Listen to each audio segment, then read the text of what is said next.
I'm Lee Butcher. I'm part of the senior management team responsible for environment, quality and safety at Siemens Gamesa Renewable Energy. I've been in the wind industry mostly related to quality management for the last 11 years now, and a lot of this has been largely involved in roles with governance, central processes, and the corporate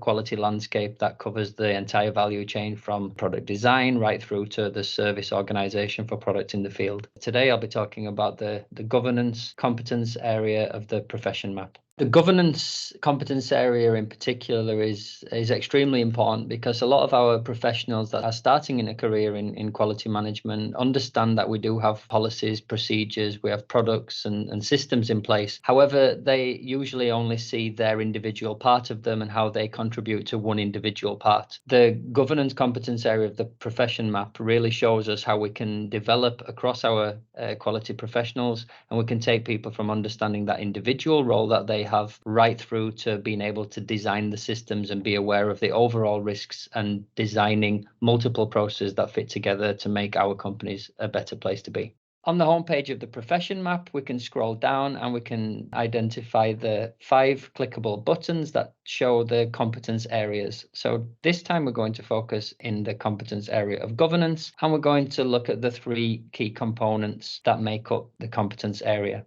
developing and delivering strategies, policies and plans, developing and consistently delivering products and services, and developing and delivering processes and projects. So in the key component of developing and delivering strategies, policies and plans, a typical concrete example of this that I would see in our company and also knowing of similar companies to ours is our management review process. In the early stages of the first 2 tiers, we can see the skills of more of a beginner or our early starters in the quality profession. And here we would expect our people, and we can see the competence traits that we start to say that these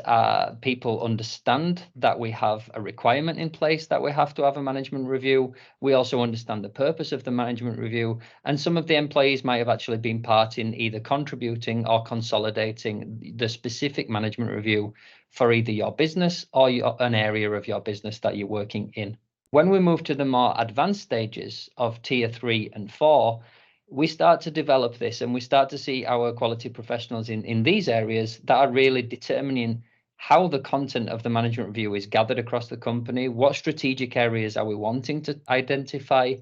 how are we really managing to fit and get the most out of the purpose of our management review for our company. We also start to see that we can both form the strategy and develop and inform specific strategic actions related to the management review and the outcomes that we see from the management review, and therefore design the strategy of your quality organization in order to improve these things.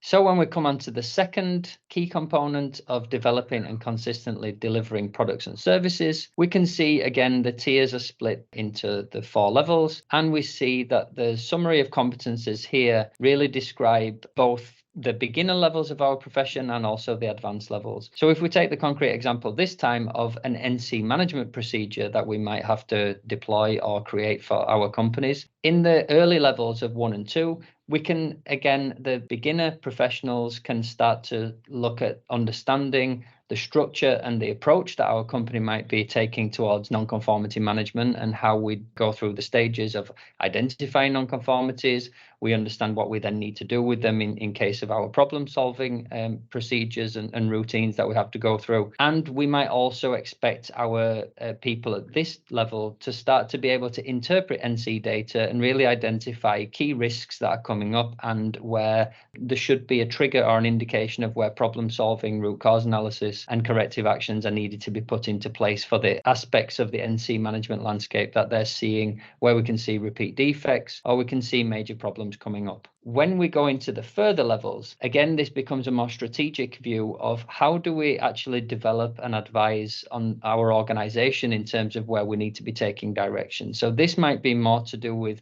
how are our systems being developed in order to facilitate such problem solving and NC management that we've seen. How can we drive strategic NC reduction programs for our organization to make us both more profitable and an improved organization? So this is really when we take the tier 3 and 4, we start to become on a more strategic level, and we start to look at overall risk management activities across the business rather than purely individual problem solving relating to one procedure or process. So for the third key component of developing and delivering processes and projects, this is where we start to become much broader, let's say, and we can really apply this beyond our quality management organizations. We can also apply this to our EHS organizations and also our sustainability organizations and setups that are becoming more and more important. So for example, in the early tiers of 1 and 2, we start to understand which processes, which reporting might give us the information we need to get so we can identify where improvement areas are measured. So we understand, for example, where our water consumption data is coming in terms of sustainability. However, it's also at this stage when we would expect our quality professionals and our professionals in this area to really identify where we've got errors or discrepancies in data that might cause us either a concern or identify an area of improvement, or be able to actually question the validity of our data. It's when we move into tier 3 and 4 that we really start to understand how do we need to tackle such things across the whole business. So can we then have an overall process mapping for our water consumption, our CO2 emissions, these kind of things that relate to our sustainability, or perhaps our internal audit program, external audit program, and the results that they're delivering, so that we can really understand, are our processes, is our overall management system, our quality system, is it fit for purpose, or do we actually need to redesign something? And then at tier 4, we can really see our quality professionals actually leading, developing, and advising on the future state of our quality management system. It's not just okay to understand the system we're currently in and identify the problems that shows us. We've now got to start to change things, develop things, and lead our companies and organizations into a different future state. This is what we're looking for when it comes to tier 4.